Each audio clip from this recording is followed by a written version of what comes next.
behind you, Prime Minister. Are you just squatting in number 10? Prime Minister, is your time up? Have you lost the country, Prime Minister? Is your term over? Are you finished, Mr. Have you resigned, Mr. Streeting? What did you say, Mr. Streeting? Did you ask the Prime Minister to resign? Are you going to resign, Mr. Streeting? Do you want the job or not? Andy Burnham, the Mayor of Manchester, has indicated that he is going to stand in a by-election. It's a by-election that I think he can win. It'll be perhaps tight, but it's something that is winnable.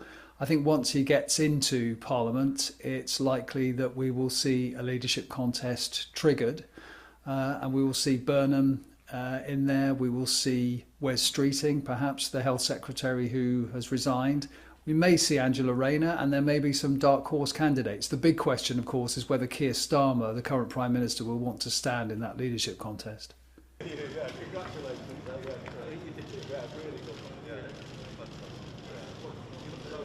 It's a very big moment for Keir Starmer. He simply hasn't met a lot of these world leaders before. It's not. Who are we looking at? Skip the edge of this one.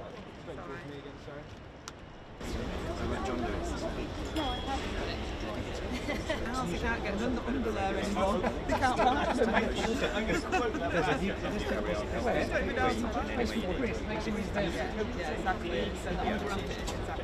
This is in fact the first time that anyone has tried to take down a Labour leader in a leadership contest when they are Prime Minister, so it is unusual in that respect.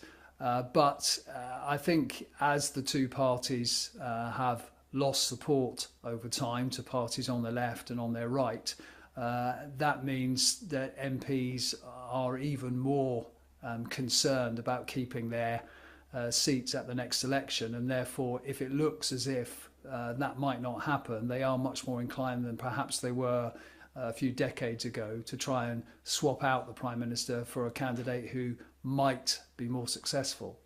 Right now, across the country, people turn on their television and they see bombs falling. They go to the petrol station and see prices rising. And they're worried sick about the... British politics is far more fractured than it used to be. We have a much more fragmented party system. The duopoly of Labour and Conservatives seems to be at an end. It's been breaking down actually since the early 1970s, but Brexit has accelerated the process.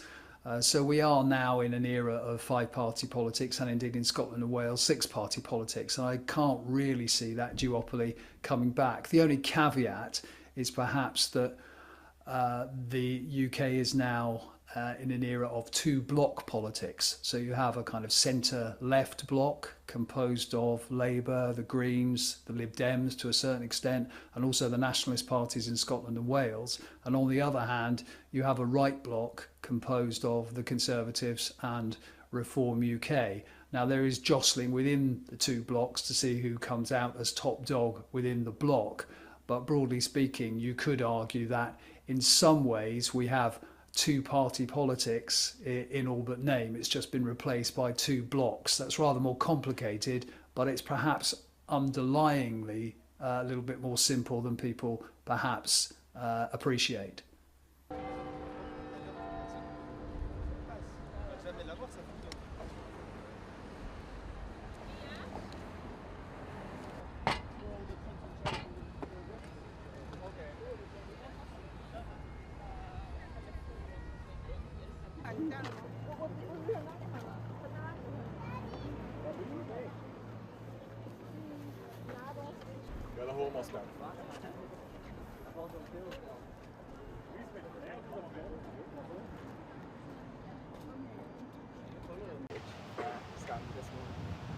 Well, I think it's very bad for the country that we're seeing all this chaos and introspection within the Labour Party. I think whatever happens, whether it's the Prime Minister surviving or somebody else taking over, unfortunately we can't get away from a couple of inconvenient facts. One is that this government has absolutely no plan, particularly on how to deal with the economy, and I don't see that changing going forward.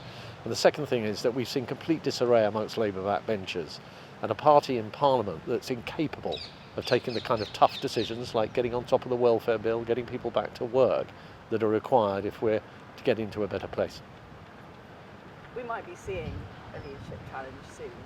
There are a few names being thrown around. Of course, we've got Streeting, particularly this morning, Rayner, Burnham and potentially Edward Aband. Who would be your front runner?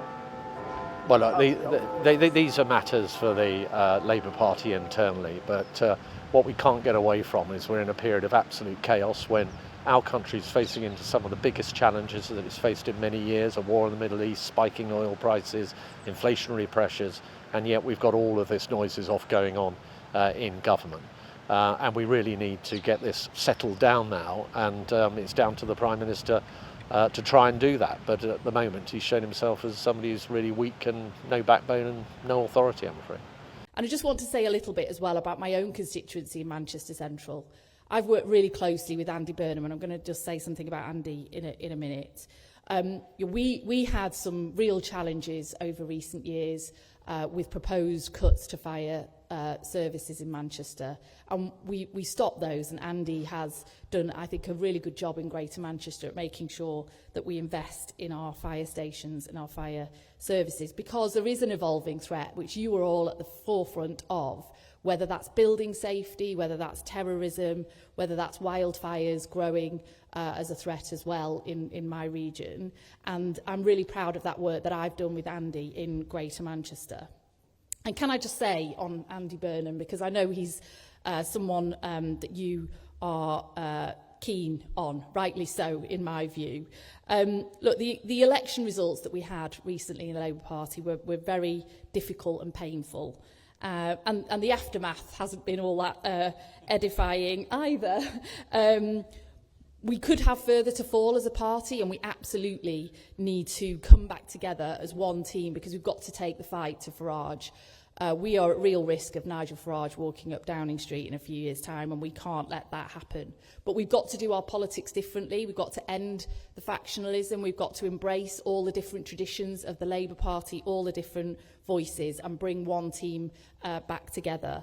And that means having Andy Burnham as a key player in that team, in my view. He has now expressed since you've been meeting at this conference, his view, his desire to come back to Parliament. There's now a vacancy. I supported Andy last time he wanted to come back to Parliament, and I fully support him wanting to come back to Parliament again. And just to be clear, I'm got it on good authority, there's going to be absolutely no attempt to stop him from doing that again. So we will have him as the candidate, I'm sure.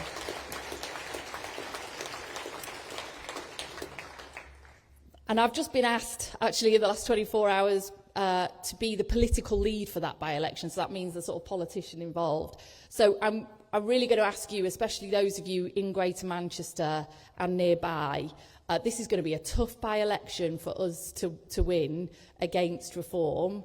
And if Andy is selected as the candidate in the coming days, let's see what happens there. We are going to need all of your help in that by-election. If you will come along and help us there, I think that would be really great. But look, I think